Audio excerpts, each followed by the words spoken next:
Shalom keluarga damai yang terkasih di dalam Tuhan. Puji Tuhan, kita berjumpa kembali di dalam Renungan Samas pada saat ini. Tema yang akan kita renungkan adalah hikmat yang benar bergantung dari kekuatan Allah. Didasarkan dari 1 Korintus pasal 2 ayat yang pertama sampai dengan ayat yang ke-10. Namun saya membacakan di dalam ayat yang ketiga sampai dengan yang kelima. Demikian. Aku juga telah datang kepadamu dalam kelemahan dan dengan sangat takut dan gentar. Baik perkataanku maupun pemberitaanku tidak kusampaikan dengan kata-kata hikmat yang meyakinkan, tetapi dengan keyakinan akan kekuatan roh, supaya iman kamu jangan bergantung pada hikmat manusia, tetapi pada kekuatan Allah. Keluarga damai yang terkasih di dalam Tuhan, jemaat di kota Korintus merupakan jemaat yang sangat potensial. Karena Korintus merupakan kota metropolitan pada saat itu. Sehingga gereja Korintus memiliki jemaat yang mempunyai latar belakang terpelajar. Maka itu tidak heran ketika ada seorang hamba Tuhan yang bernama Apolos. Memang secara retorika Apolos ini memiliki karisma. Ketika berbicara itu sangat berkarisma, sehingga jemaat itu tertarik. Sehingga disitulah muncul kelompok-kelompok, dan ini sangat membahayakan bagi keutuhan jemaat di kota Korintus. Maka itu hikmat manusia ketika tidak bergantung kepada kekuatan Allah, kuasa daripada Allah, maka hikmat manusia itu justru akan merusak kesatuan jemaat.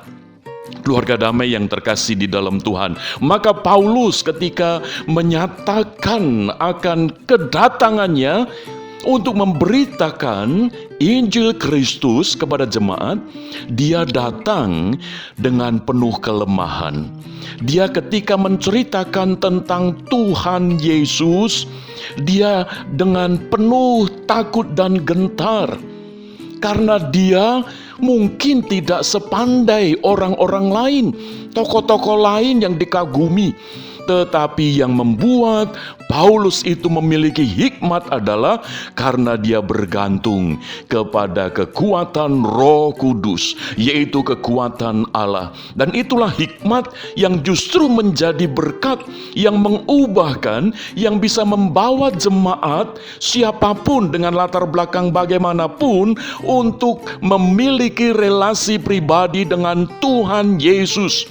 Sehingga disitulah setiap orang di dalam imannya kepada Tuhan Yesus menjadi ciptaan baru.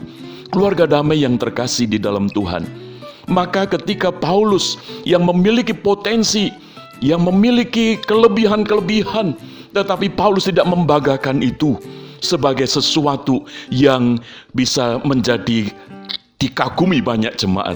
Tetapi justru Paulus menegaskan bahwa aku datang dengan penuh kelemahan, dengan sangat takut dan gentar. Lalu ketika dia berbicara tentang firman Tuhan, dia menyampaikan berita Injil Yesus Kristus, Paulus bergantung kepada Allah, bergantung kepada kekuatan Allah, sehingga Roh Kudus yang bekerja.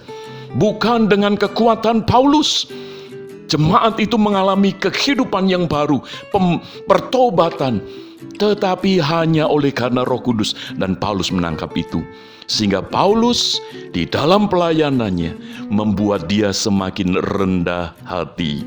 Keluarga damai, ketika kita melihat di dalam surat kepada Filipi, Paulus menyatakan, kalau ada orang yang lebih, aku lebih lagi. Paulus menegaskan, jika ada orang lain menyangka dapat menaruh percaya pada hal-hal lahiriah, aku lebih lagi. Disunat pada hari ke-8 dari bangsa Israel, dari suku Benyamin, orang Ibrani asli, tentang pendirian terhadap hukum Taurat, aku orang Farisi. Tetapi semua itu di dalam hikmat Allah, di dalam terang Roh Kudus. Semuanya itu Paulus katakan, apa yang dahulu merupakan keuntungan bagiku, sekarang kuanggap rugi karena Kristus. Keluarga damai, ini merupakan hikmat yang benar. Ketika kita bergantung kepada kekuatan Allah, bergantung kepada Roh Kudus, maka Roh Kudus itu yang akan membuat kita menjadi pribadi yang semakin rendah hati. Paulus tidak mencari pujian dari banyak jemaat, tetapi Paulus rindu untuk dia berkenan kepada Tuhan. Maka itu tanda seorang yang memiliki hikmat yang benar, yang bergantung daripada kekuatan Allah, di dalamnya ada kerendahan hati.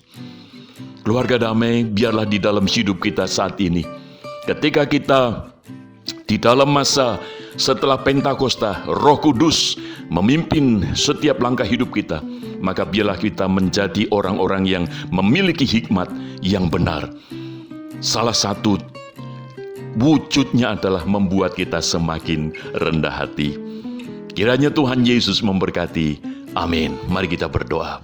Bapa Surgawi, Bapa yang mengasihi kami bersyukur karena Allah Roh Kudus yang telah termeterai di dalam hidup kami. Roh Kudus yang menjadikan hidup kami menjadi ciptaan baru di hadapan-Mu. Saat ini kami bersyukur untuk firman-Mu yang mengingatkan kepada kami supaya kami tidak mengejar hikmat manusia, tetapi kami mengejar hikmat daripada Allah, daripada Roh Kudus, sehingga hidup kami seperti Rasul Paulus yang semakin rendah hati, bergantung penuh kepada kekuatan Allah. Terpujilah Engkau ya Bapa, di dalam nama Tuhan Yesus kami berdoa. Amin. Keluarga damai, kiranya Tuhan Yesus memberkati kita sekalian. Amin.